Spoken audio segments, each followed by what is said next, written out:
Hello, welcome back to my channel. હું છું ઉન્નતિ. મારી ડાયરી મારી વાતોમાં આપનું સ્વાગત છે. ફરી લઈને આવી છું એક નવી રચના. આજની રચનાનું શીર્ષક છે અવ્યક્ત લાગણીઓ. આ રચના મેં ત્યારે રચી હતી જ્યારે હું જિંદગીના એવા તબક્કા પર હતી જ્યારે સમય, વ્યક્તિ અને સ્થાન બધા એ મને કંઈકનું કંઈક શીખવાડી રહ્યા હતા જીવનમાં. અને આ તબક્કો મારા જીવનમાં ત્યારે આવ્યો કે જ્યારે માતા પિતાની છત્રછાયામાંથી બહાર આવી અને મેં મારી અલગ યાત્રા શરૂ કરી. ત્યારે મેં અનુભવ્યું કે માતા પિતા જેવી આપણી લાગણીઓનું ધ્યાન રાખે છે એવું કોઈ રાખી શકતું નથી.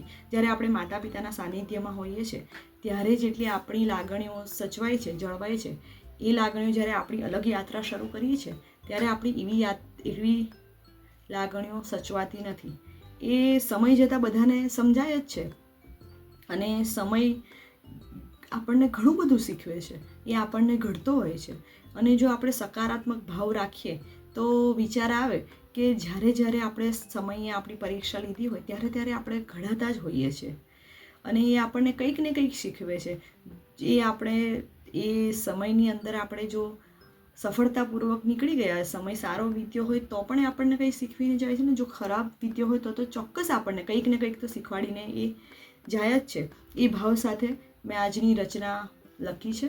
અને તેના સિવાય પણ મેં આ રચનામાં લખ્યું છે કે જ્યારે આપણને કોઈ વસ્તુ, વ્યક્તિ કે પરિસ્થિતિ જ્યારે આપણને જોઈતી હોય અને એ મળી જાય ત્યારે આપણે ક્યારેય એ વસ્તુ, વ્યક્તિ કે પરિસ્થિતિની કદર કરતા નથી કે એનો ભાવ સાચવતા નથી. બહુ જ ઓછા એવા હોય કે જ્યારે એને જોઈતી વસ્તુ, વ્યક્તિ કે પરિસ્થિતિ એને મળી જાય તો એનો ભાવ એ સાચવીને રાખે છે.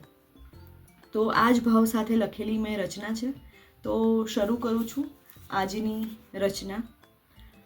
અવ્યક્ત છે લાગણીઓ, અવ્યક્ત જ રહેવા દો. અવ્યક્ત છે લાગણીઓ, અવ્યક્ત જ રહેવા દો.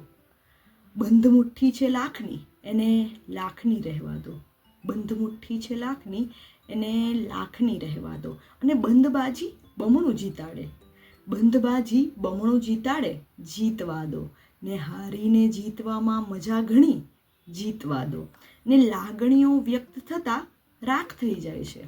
લાગણીઓ વ્યક્ત થતાં રાખ થઈ જાય છે. ને મુઠ્ઠીએ ખોલતા જ ખાખ થઈ જાય છે.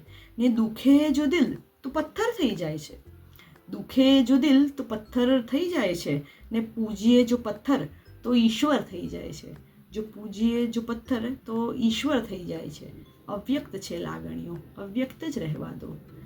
અવ્યક્ત છે લાગણીઓ, અવ્યક્ત જ રહેવા દો. બંધ મુઠ્ઠી છે લાખની, એને લાખની જ રહેવા દો. આ હતી મારી આજની રચના. આશા કરું છું તમને ગમી હશે. ફરી મળીશું એક નવી રચના સાથે. રાધે રાધે.